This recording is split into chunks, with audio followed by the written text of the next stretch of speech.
Hey everybody, Brett from AstartesGaming here, back with Mount & Blade 2 Bannerlord developer blog video. Today we're checking out the blog from November 23rd, 2017, which is a Q&A with Ümit Singil. Yeah, hopefully I'm pronouncing that right. But he is a 3D asset designer or 3D artist. So let's dive on into this. So greetings, warriors of Calradia. Every single thing that you see when you look around in a 3D video game is a unique, painstakingly modeled object. We're not talking only about the flashiest, most important things, such as warriors, weapons, or impressive architecture. In order to be realistic, a 3D world needs to take care of its smallest details. 3D modelers do exactly that. They work like sculptors, giving shape to their imagination to create and populate the worlds we live in when we play. In this week's blog, we talk with the 3D modeler Ümit Singil, who takes care of such things, but being one of the most veteran members of the Tale Worlds team, he has a history of doing a good number of different tasks for the Mount & Blade games. Okay, so we know his name. He's from Turkey. He joined in 2008. And he's an animator, 3D modeler, translator, web designer, and morale officer. So what does he normally do during his day? I have been involved in a number of projects and had many different responsibilities during my time at Tale Worlds, so my daily routine has varied quite a lot over the years. We were a small team in the beginning, so everyone pretty much had to do a bit of everything. I worked on animations for the first Mount & Blade and designed the previous TaleWorlds.com website. I've helped out with the Turkish translation for all of the titles, up to and including the Napoleonic Wars multiplayer DLC. And I checked the string tags for the French and Japanese versions to see if they were implemented correctly. I handled the support mail of Tale Worlds for some time, and I was responsible for processing Mount & Blade Warband beta applications and made some great friends during that period. Currently, I'm responsible for the architectural and prop modeling tasks for the Mount & Blade 2 Bannerlord campaign map. I get a great deal of satisfaction from being able to make my contribution to bringing Calradia to life.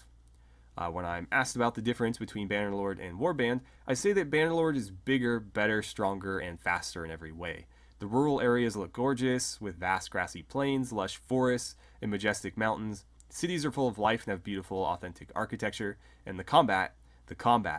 Charging downhill into enemy lines with a couple of hundred of your fellow cavalrymen is a uniquely invigorating experience. And I can only imagine, in Warband, it's a pretty invigorating experience, and so doing it in the Bannerlord engine, where you can have much bigger armies on the battlefield at any given time, as well as real-time physics and all of this stuff, better graphics, I imagine it's much more immersive. And so to couple that with the feeling that you already got from Warband, I imagine it's pretty great. It's cool to see that he's been with the team for so long. He's basically been there from the get-go, and apparently handles quite a bit within the company, or at least he used to. It seems like he's maybe a little bit more focused now. So anyways, we'll continue on. We can see like a little bit of a keep here. It looks like this is the finished product, and this is like maybe something that you would see as it's being built. It looks like there's scaffolding all over the sides of it. So either being repaired or when you're constructing this in your fief, because remember, I've mentioned this before, and it's been mentioned before in some other blogs, I think, but it's known at this point that basically every fief is, rather than being a dedicated village or castle or whatever, they all start out essentially the same, and you build upgrades on them, turning them into castles. Or they work similar almost to the manors from Anno Domini, although there's a much better UI system for it. And I think you have a little bit more variety as to what you can do. But fiefs are fully upgradable now and can be customized or built to your needs or liking. And so I imagine this is something that we'll see if you're like building a castle at your fief. So what do you like the most about Bannerlord? I really enjoy the depth of the game world, where everything, be it riches or troubles, is plenty. I love how I can influence so many things and get an immediate reaction within the game. Okay, that's cool. Pretty vague, so I won't even bother to comment, but great, I guess. What's the most difficult thing that you've solved so far during the production of Bannerlord? We set out to create a game that was closer to the ultimate game in ours and our players' heads. We knew to achieve our goal, we had to rewrite and improve the game engine greatly. The work on the engine and art asset creation have been going on simultaneously, and that has meant that sometimes we need to go back and retouch the assets that we have previously created in order for them to work with the newly added features and functions. This particular challenge didn't need to be solved, but it was still a challenge nonetheless. Yeah, I mean, that seems kind of inefficient. I know that it's been well documented that they've had struggles with the engine, because this, again, is a fairly small development team, and I would call it an indie development team too, although they're getting pretty big for an indie development team, but I'm pretty sure they're still publishing their own games and stuff. Anyway, it's been pretty well documented that they've had issues with the Bannerlord engine. I think their head or main engine designer left the team at one point. So while obviously it's not ideal to constantly be tweaking your engine and having to go back and make things or change things to accommodate that,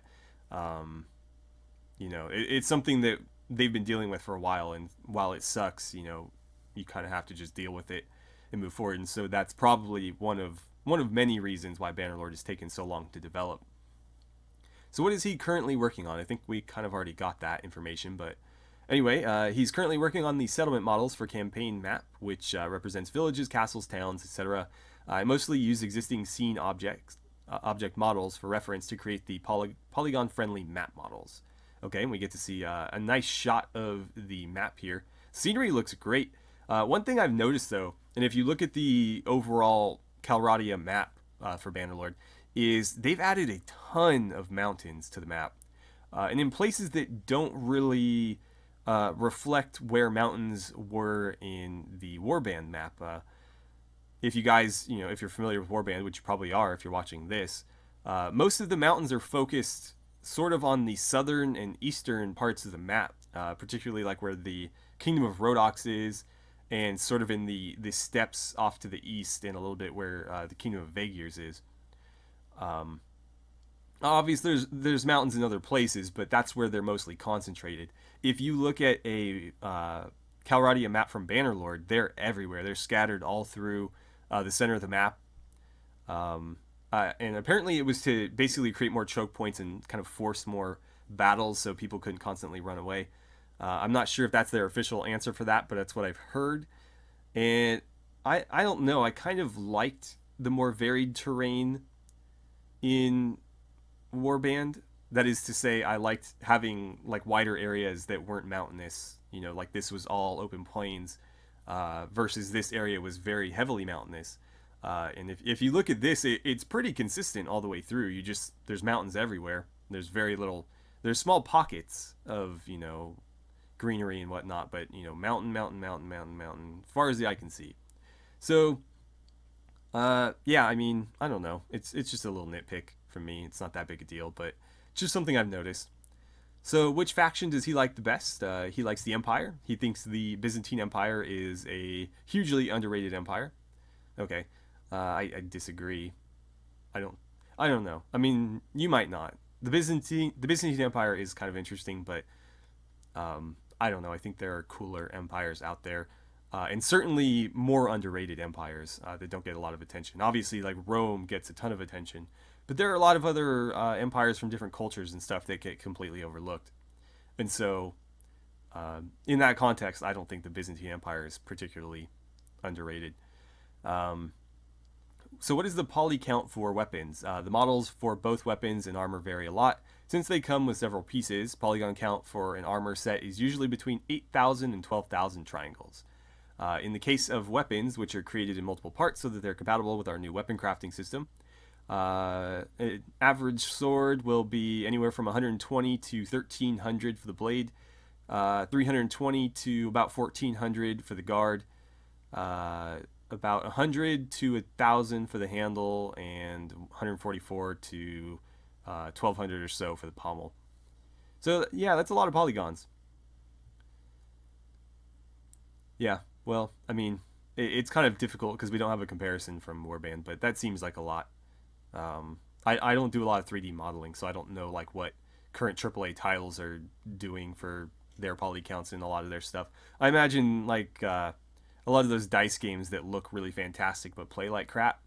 I imagine they have some pretty ridiculous poly counts, but whatever. I think the game looks great, and that's all that matters. At least for Bannerlord, and that's not all that matters, but in this context, it is. It doesn't matter how many polygons you have as long as the models look good. So, can we add particle effects to models or / weapons? And the answer is yes, you can. You'll be able to add particles to pretty much every entity in the game. However, adding dynamic lighting to your fiery sword could be slightly taxing on system resources. I imagine this is in reference to modding and not necessarily like in weapon crafting. I don't think in default warband you're going to be able to create like a flaming sword.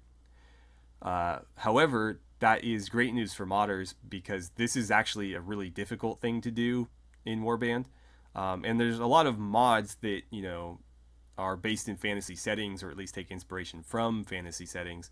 And so particle effects are really important when you're trying to do magic or, like a magic sword with fire on it.